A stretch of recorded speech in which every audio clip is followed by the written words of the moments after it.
and welcome to H-Town Now. I'm Rhea Rideout. And I'm Zakiah Farrell. We have a great show for you this morning. To start today's show, we have a few announcements to share for you. Next Monday, the 21st, the crew here at H-Town Now will be hosting an open studio during homeroom in E132 for anyone that might be interested in joining our team next year. We hope to see you there. There will also be an informational meeting about A-Push on Tuesday the 22nd during homeroom in D144. Anyone who wants to take the class next year should attend. With many clubs here at HHS, Bethany talked to a few members of Science Olympiad to see what they're about. Let's check it out. Science Olympiad is basically like a math field day, but with science. So we go through and we compete in a variety of events. Normally there's around 30-some that's chosen from, and we do 16 of those, and they alternate each year. So we might do helicopters one year, where we have to build a helicopter and test it to see how long it flies. And another year we might do something like hovercraft, which is where we have to have something hover. And along with like building events, which are like towers, helicopters, and things like that, we do testing events for things like biology and astronomy, anatomy, chemistry, and things like that. As far as the actual reason why I chose to do it this year is the guy that did it last year left. And so he was the one that was in this room teaching physics and doing Science Olympiad. So that meant as a default, like I became the person that's doing Science Olympiad. I have actually thought about doing it the year before though. I had a lot of stuff going on, so I didn't do it that year. So this year it kind of like landed in my lap, and I like it anyways, so I was really excited about like having the team and like making it be better than it's been so far. So my favorite thing about Science Olympiad is the variety. I have a pro with like things keeping my attention for a very long period of time, so I like the fact that it has a whole bunch of different parts to it. So I can make a vehicle out of mousetraps one day, and then the next day I can be helping students with learning forensics and trying to like solve a crime, and then the next day we could be working with like chemistry and using chemicals and trying to figure out what makes a certain reaction. But that's my favorite part. I do Science Olympiad because it gives you an opportunity to connect with people and it lets you explore different areas. I like Science Olympiad because, like I said, it gives you a chance to explore different areas of science. Plus, if you do good at nationals, you can get scholarships, and that's always a good thing. I currently plan on doing it for my entire high school career. This is only my second year competing in Science Olympiad in West Virginia, so this past state tournament was my second.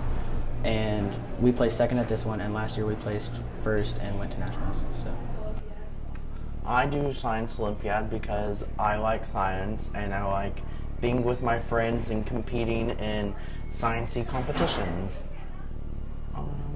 My favorite thing is all the different events that we get to do. Sometimes we can't learn all of the topics of science in a regular science class, so Science Olympiad gives students who are engaged in science the opportunity to learn about different fields of science that they necessarily wouldn't learn in the classroom. I started Science Olympiad in the 9th grade whenever Dr. Maynard and Mr. Straight were in charge of it, and then I took 10th and 11th grade off, and then I just did it this year.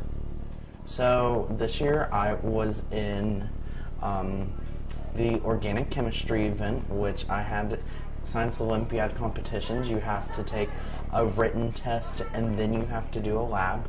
So I was in the organic chemistry, the microbiology one, and then just the regular chemistry lab. You may know that some of the Hill's favorite teachers are leaving this year. Kagan and Ben talked to a few of them about why they are leaving and some of their favorite memories here. I've been teaching at Huntington High. This is my 6th year. I guess my 7th if you count my student teaching. But this is, just my 6th year at Huntington High School. I am leaving Huntington High because my husband got a job in Columbus, and that's where I'm originally from, so all my family's there, and so I am moving back there to join my husband in his new adventures. What I will miss most about Huntington High School are probably the students. The students are by far my favorite part of the school. All of the relationships that I've built with the students, I will miss every single one of them. My favorite memory at Huntington High is probably winning the fitness challenge with the Pied Pipers in 2016. If I wasn't a teacher, I would probably want to travel. As much as I love math, because it's so awesome, I would probably want to just go anywhere off of the mainland of the United States because I've never been anywhere, including Canada or Mexico or Hawaii or Alaska or anywhere really. So I would just want to travel. Huntington High, I've been here for 2 years.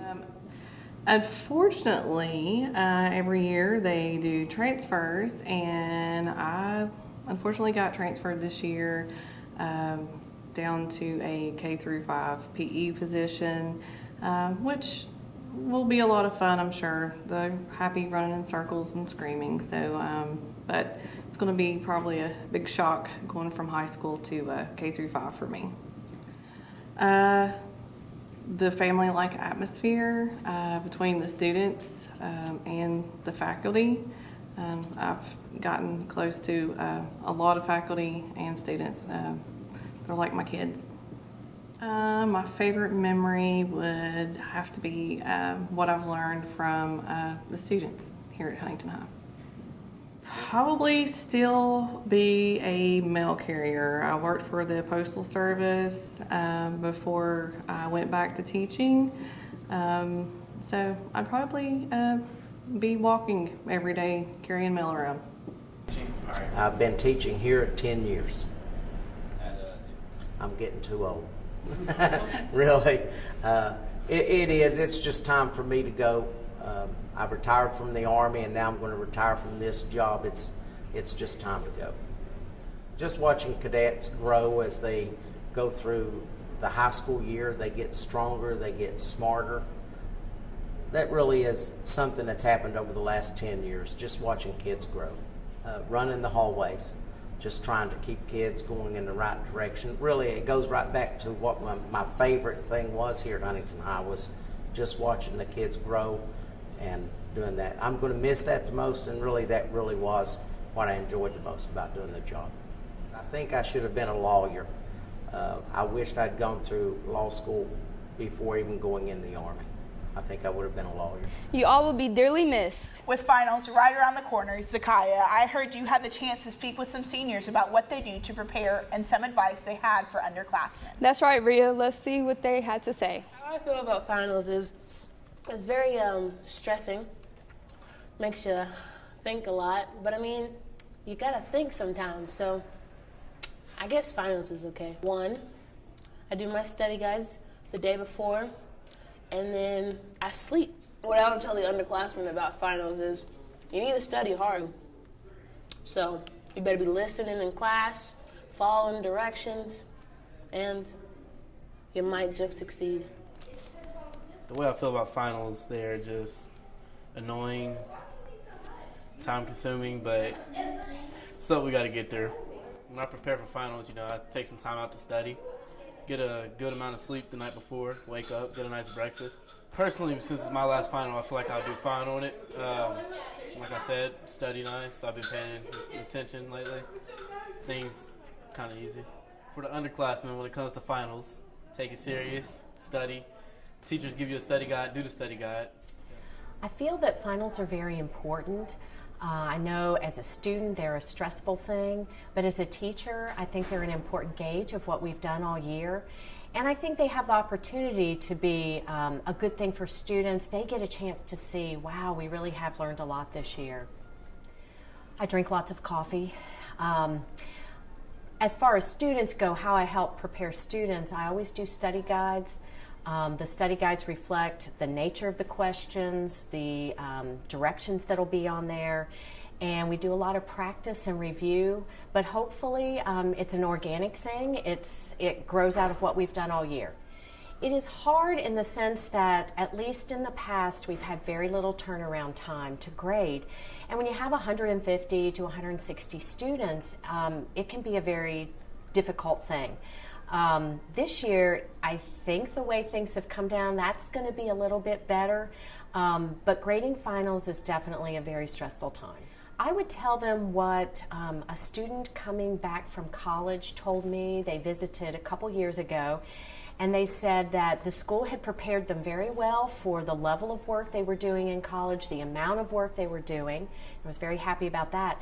But they said that they were not prepared for the final exams that they had to take. In college, many classes only have 2 or 3 tests, and the final exam is truly a final exam, and students really had not had the opportunity to take true exams like that. And so I think it's important to practice. We hope everyone studies hard and does great on their tests. Here's Hannah and Jarrett with some of the participants and chaperones from the Special Olympics to reflect on their day.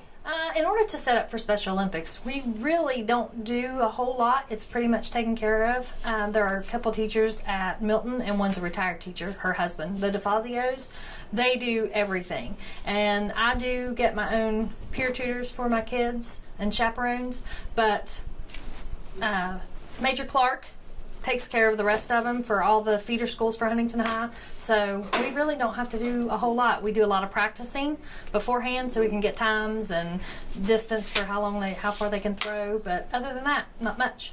The best part of the day is probably, it's kind of a toss-up. I love the walk that we do here.